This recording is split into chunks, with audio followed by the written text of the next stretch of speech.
ಮುಂದೆ ಹೋಗ್ರಿ. ಅಯ್ಯೋ, ಮತ್ತೆ ಸಿಗ್ನಲ್ಲ. ಓಹ್, ನಮಸ್ಕಾರ. ನಾನು ನಿಮ್ಮ ಬೆಂಗಳೂರು. ಎಲ್ಲಿ ಗೂಗಲ್ ಮ್ಯಾಪು 15 ನಿಮಿಷ ಅಂತ ತೋರಿಸುತ್ತೆ, ಆದ್ರೆ ಅದು 1.5 ಗಂಟೆ ಅಂತ ನನಗ್ ಮಾತ್ರ ಗೊತ್ತಿರೋದು.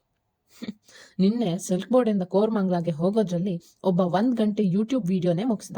ಇನ್ನೊಬ್ಬ ಅಂತೂ ಟ್ರಾಫಿಕ್ ನಲ್ಲಿ ಮೆಡಿಟೇಷನ್ ಮಾಡೋದನ್ನೇ ಕಲ್ತ್ಬಿಟ್ಟ. ಈ ಟ್ರಾಫಿಕ್ ಪೇಷನ್ಸ್ ನ ಕಲ್ಸ್ಬಿಡತ್ತೆ.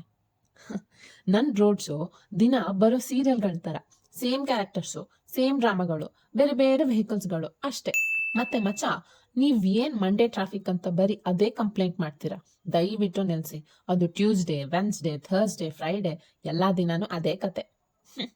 ಇನ್ನೊಂದು ತಮಾಷೆ ಗೊತ್ತಾ? ವರ್ಕ್ ಫ್ರಮ್ ಆಫೀಸ್ ಆಯ್ತು, ವರ್ಕ್ ಫ್ರಮ್ ಹೋಮ್ ಆಯ್ತು, ಈಗ ಹೊಸದು ವರ್ಕ್ ಫ್ರಮ್ ಟ್ರಾಫಿಕ್ ಅಂತ ಶುರು ಆಗಿದೆ.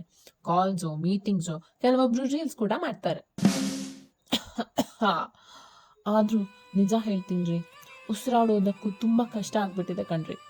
ಈ ವೆಹಿಕಲ್ಸು, ಅದ್ರಿಂದ ಬರೋ ಕಪ್ ಹೊಗೆ, ಅದರ ಬಿಸಿ ಶಾಖದಿಂದ ಬೆಂದ್ ಹೋಗ್ಬಿಟ್ಟೆ ಕಣ್ರಿ, ಬೆಂದ್ ಹೋಗ್ಬಿಟ್ಟೆ.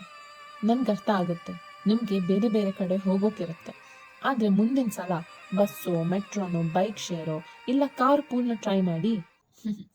ನಿಜ ಹೇಳ್ತೀನಿ, ನಂಗೆ ನಡ್ಕೊಂಡು ಹೋಗೋದಾಗಿದ್ರೆ ಸಿಲ್ಕ್ ಬೋರ್ಡ್ನ ಯಾವ್ದೋ ಕಾಲಕ್ಕೆ ದಾಟ್ ಹೋಗ್ತಿದೆ.